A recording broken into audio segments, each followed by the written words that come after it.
Fala pessoal do som, graças a Deus eu consegui trazer mais um comparativo para você, que dessa vez será a caixa de som UAU by Alok Infinity 1000 contra a caixa de som JBL Parebox 720. No caso, todas as duas com bateria. Nesse vídeo eu irei te mostrar a diferença de recursos entre as duas, irei te mostrar qual tem mais grave e qual tem mais subgrave através de um decibelímetro na função DBC, medindo de 100 Hz até 20 Hz. Vou colocar as duas no último volume com tudo no máximo, tocando a mesma música alternadamente, para você poder ver a diferença de sonoridade entre elas e também para descobrir qual toca mais forte em área aberta. Por isso, se você interessou, manda o like, pois é ele que me ajuda demais a comprar essas caixas de som para poder fazer esse comparativo. Confira a sua inscrição para não perder as próximas novidades sobre caixas de som aqui no canal e bora começar com o comparativo de recursos.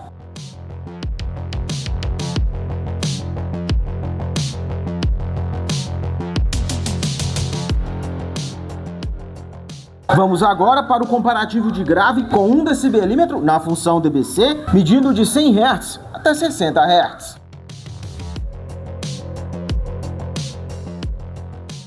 E no comparativo de grave, vitória para a caixa de som UAU by Alok Infinity 1000, que no caso eu te mostrei apenas o resultado do teste de SPL das duas no quesito grave. Caso você tenha interesse em ver o teste na íntegra, de grave, de subgrave, em área aberta, e também a minha opinião detalhada sobre a qualidade sonora de cada uma, no final desse vídeo eles irão aparecer como sugestão. Não deixe de conferir para conhecer todas as duas ainda com mais detalhes.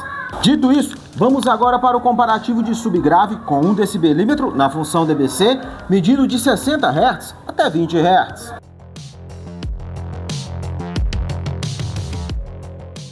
E no comparativo de subgrave, vitória para a caixa de som JBL Parebox 720. Com isso, temos o empate nesse comparativo. Que antes de desempatar com o comparativo em área aberta, caso você esteja pensando em adquirir qualquer uma dessas duas, aqui na descrição e no primeiro comentário fixado tem o link delas na Shopee e no Mercado Livre, assim como nas tags do vídeo. Você comprando por eles, você não vai pagar nada a mais por isso e parte do valor da compra será revertido aqui para o canal para me ajudar a comprar outras caixas de som para a gente poder fazer mais comparativos. Te agradeço demais por essa ajuda. Dito isso, vamos agora para o comparativo em área aberta com as duas no último volume, com tudo no máximo, tocando a mesma música alternadamente com 2 decibelímetros, um na função DBA e outro na função DBC, para você poder perceber a diferença de sonoridade entre as duas e descobrir qual toca mais forte em área aberta.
E no comparativo em área aberta, vitória para a caixa de som UAU Bialog Infinity 1000. Com isso, ela se torna a campeã desse comparativo, que independente do resultado, você vendo as duas tocando a mesma música, nas mesmas condições, alternadamente, qual te agradou mais? Que já falando em qual agradou mais, todas as duas têm bateria. No caso aqui, duas baterias removíveis e aqui uma bateria interna. Porém, aqui tem um conector para bateria extra externa, como por exemplo uma bateria de carro, de caminhão, de moto, independente. Aqui temos duas entradas P10 híbrida com XLR para microfone ou instrumento e aqui temos três entradas P10 para microfone ou instrumento. Aqui possui três alças de transporte, enquanto aqui apenas uma. Porém, o tamanho daqui fica sendo mais fácil de transportar do que aqui. Por enquanto, eu ainda não desmontei nenhuma das duas, então não sei te falar qual é mais fácil de desmontar para dar manutenção de limpeza. Mas breve vou estar desmontando, por isso se inscreve aqui no canal se você ainda não é inscrito. Aqui temos equalizações pré-programadas e equalização manual através de aplicativo. Aqui não tem aplicativo, mas tem equalização manual no próprio painel. Aqui possui certificado IPX4, aqui possui visor. Então são coisas a serem levadas em consideração o que será mais útil para você. Já no quesito áudio, por gostar mais de subgrave, aqui me agrada mais. Porém o volume final que aqui entrega e o grave que aqui entrega me agrada bastante, me deixando ali meio abalado em querer escolher ela e não aqui. Mas como eu gosto mais de subgrave, aqui consegue ainda, mesmo tendo um volume final menor, me agradar mais do que aqui. Te resumindo, se você está em busca de uma caixa de som com mais grave e mais volume final, a caixa de som UAU Bialog é a melhor pedida. Já se você gosta mais de subgrave, igual eu, a caixa da JBL vai te agradar mais. E se com esse vídeo você já decidiu qual das duas será a sua próxima caixa de som, link de compra das duas aqui na descrição, no primeiro comentário fixado e nas tags do vídeo. Agora, se você ainda quer conhecer elas com mais detalhes, nessa playlist você vai conhecer pontos positivos e negativos, na minha opinião, da JBL Party Box 720 e nessa playlist da UAU Bialog Infinity 1000.